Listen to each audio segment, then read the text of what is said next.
कानपुर में मुख्य अतिथि के रूप में पहुंचे मुख्य सचिव का एचबीटीयू में किया गया स्वागत। संस्थान की इको फ्रेंडली यातायात व्यवस्था को मुख्य सचिव दुर्गा शंकर मिश्रा के द्वारा हरी झंडी दिखाकर शुरुआत की गई। आपको बताते चले, देश के प्रधानमंत्री नरेंद्र मोदी द्वारा दिए गए स्लोगन इजी टू लिविंग पर अब तेजी से न्यू टेक्नोलॉजी के साथ कार्य किया जा रहा है। इस कड़ी में आज सालों पुराने एचबीटीयू संस्थान में स्पोर्ट्स साइकिल और ई रिक्शा के माध्यम से एचबीटीयू के पूर्वी और पश्चिमी कैंपस के बीच सुगम, सुलभ और पर्यावरण अनुकूल यातायात सुविधा शुरू की गई। गार्ड ऑफ ऑनर के साथ मुख्य अतिथि का स्वागत किया गया, जिसके बाद संस्थान की यातायात व्यवस्था को मुख्य सचिव दुर्गा शंकर मिश्रा, मंडल आयुक्त डॉक्टर राजशेखर, जिलाधिकारी Vishakh G Iyer, police commissioner BP Jagdand, HBTU के वाइस चांसलर प्रोफेसर शमशेर ने हरी झंडी दिखाकर शुरुआत की। इस दौरान मुख्य अतिथि ने बताया कि एचबीटीयू संस्थान कई भागों में बटा हुआ, एक स्थान से दूसरे स्थान जाने के लिए कई किलोमीटर का सफर छात्राओं को, फैकल्टी और कर्मचारियों को तय करना पड़ता है। इस सुविधा में उनका सफर सुगम होगा तो वहीं वातावरण भी काफी हद तक सुनिश्चित होगा। के लिए बधाई देना चाहूँगा हमारे मंडलायुक्त राजशेखर जी, यहाँ के कलेक्टर विशाख जी और यहाँ के वाइस चांसलर जो है डॉक्टर शमशेर साहब को, कि आज यहाँ पे एक कैंपस से दूसरे कैंपस में जो दूरी थी 3.7 किलोमीटर की, उसका एक sustainable, environment friendly and affordable solution निकाला गया है थ्रू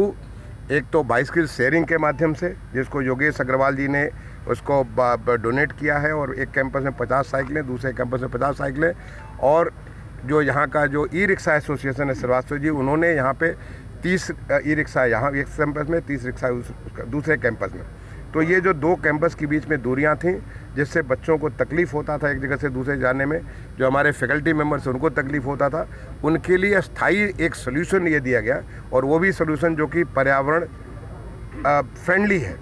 जो कि और उसके अलावा स्वास्थ्य के लिए भी बहुत अच्छा है कि जब आप साइकिल चलाएंगे अच्छा है। और मैं समझता हूँ ये दिन दूनी रात चौगनी ये व्यवस्था और बढ़ती जाएगी, लोगों को और इसका फ़ायदा मिलेगा। और ये जो मैंने एक आह्वान किया यहाँ के वाइस चांसलर साहब को, कि जैसे आपने एक 3 महीने के भीतर ये टास्क मैंने जून में दिया था, 3 महीने के भीतर इतना बढ़िया सोल्यूशन, जो कि ईज़ ऑफ लिविंग के, जो हमारे माननीय प्रधानमंत्री जी कहते हैं कि हर सरकारी योजना का एक ही उद्देश्य है कि ईज़ ऑफ लिविंग, नागरिकों के ज़िंदगी में आसानी लाने के लिए, उस आसानी के लिए आपने एक अच्छा सोल्यूशन दिया। इस प्रकार से और भी अगर कोई समस्या आपके विश्वविद्यालय में हो, जिसकी वजह से हमारा अगर उसको सुधार कर दिया जाए, तो उससे बच्चों का पढ़ाई का व्यवस्था सुधर जाए, टीचर्स को पढ़ाने की व्यवस्था सुधर जाए, कर्मचारियों की व्यवस्था सुधर जाए, ऐसी चीज़ों को आप टेक्नोलॉजिकल सोल्यूशंस के माध्यम से, सस्टेनेबल सॉल्यूशंस के माध्यम से आप इसको लाएं। और मैं निश्चित समझता हूं कि इस दिशा में हमारे वाइस चांसलर महोदय और उनकी जो टीम है अच्छा काम करेगी। मैं एक बार दोबारा हमारे जिन लोगों ने इस काम को किया है उनको बहुत बहुत धन्यवाद देता हूं, और बच्चों से एक्सपेक्ट करता हूं कि वो आप इसका भरपूर